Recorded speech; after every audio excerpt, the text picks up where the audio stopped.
Já sentiu aquele frio na barriga? É o que Takechio sentiu quando estava prestes a se tornar o próximo Shogun do Japão. Em questão de horas, seu próprio irmão virou um traidor. Ele liberou uma horda de yokai e mergulhou o país inteiro no caos. Mas aqui tá a parte que ninguém tá falando.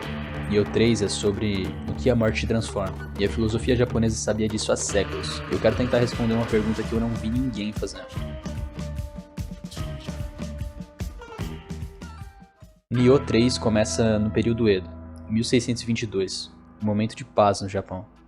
Takechio, guiado pelo seu espírito guardião Kusanagi, estava destinado ao shogunato, a posição de maior poder do país.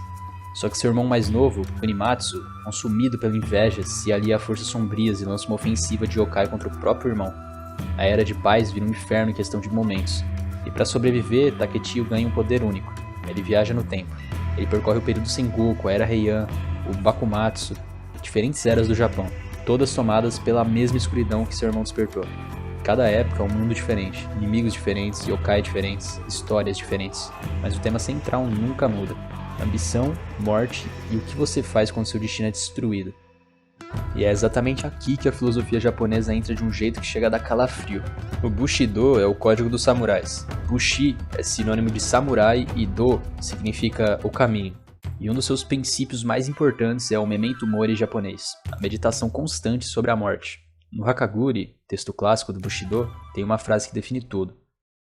O caminho do samurai é a morte. Não como glorificação, como libertação. Quando você aceita que pode morrer a qualquer momento, você para de agir por medo e começa a agir por propósito. Takechio vive isso literalmente. Ele morre, viaja no tempo, enfrenta o impossível de novo. E cada morte não é uma derrota, é aprendizado. E é exatamente como o Bushido enxerga o fim. Não como o oposto da vida, mas como parte dela. O Zen fala sobre Mushin, que significa a mente sem mente. Um estado em que você age sem hesitação, sem medo, sem ego. Guerreiros japoneses treinavam anos para atingir isso em batalha. Nioh 3 exige exatamente isso do jogador. Se você pensa demais, você morre. O jogo pune a hesitação e recompensa o fluxo. A presença, a reação pura. Isso não é coincidência, é design intencional inspirado nessa filosofia. A deusa Izanami, que aparece na mitologia do jogo, é a divindade da criação e da morte. Ela representa a dualidade que o shintoísmo sempre abraçou. Morte e vida não são opostos, são o mesmo ciclo. Kunimatsu quebrou esse ciclo.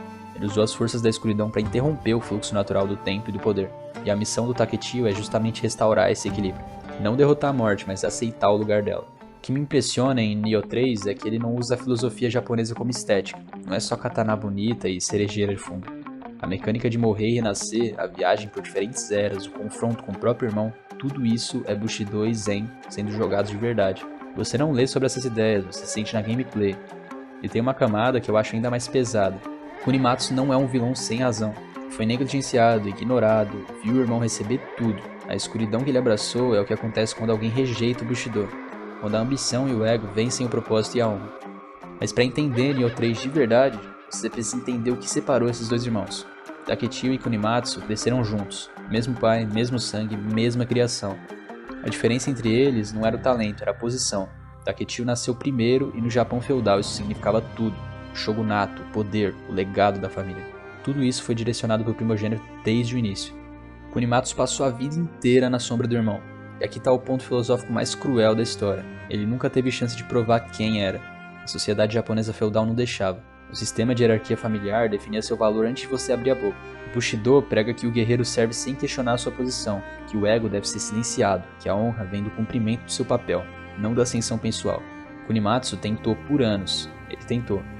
Mas chegou um ponto em que ele olhou para o irmão, olhou para si mesmo e tomou uma decisão que o Bushido nunca perdoaria. Ele escolheu o ego acima da honra. Escolheu quebrar a ideia de ser um samurai. E o interessante é que o jogo não te deixa odiá-lo completamente. Você entende de onde veio a raiva, você quase entende a escolha dele. E isso é muito mais perturbador do que um vilão que é mau, simplesmente porque sim. No Zen existe o conceito de Bono, os venenos mentais que nublam o julgamento. Raiva, inveja, apego. Kunimatsu foi consumido pelos três ao mesmo tempo. E quando isso acontece, segundo o Zen, a pessoa se desconecta do fluxo natural das coisas e começa a destruir ao invés de construir.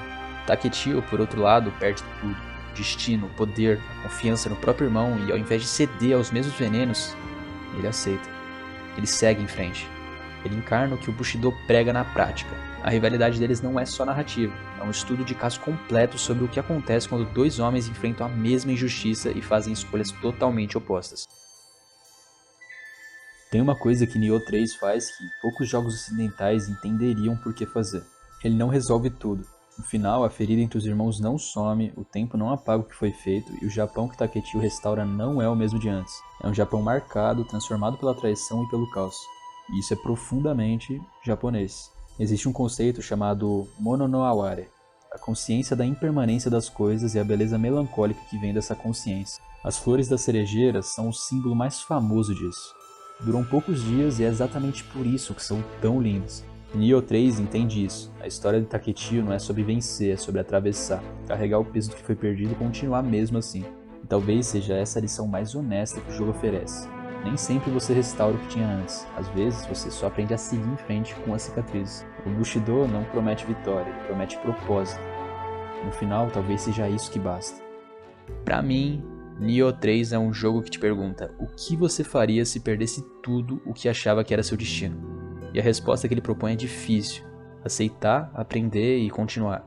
Nioh 3 acabou de lançar e já passou de 1 milhão de cópias vendidas. E é provavelmente o melhor jogo da série até agora, mas além da gameplay brutal, tem uma sabedoria filosófica enterrada ali que vale muito a pena explorar. Me fala nos comentários, você prefere jogar como um samurai ou como um ninja? E mais importante, você acha que o Kunimatsu tinha razão em se rebelar? Eu acho que não, porque as coisas são como são e não tem nada que a gente possa fazer sobre isso, nesse quesito, é claro. Valeu e até o próximo.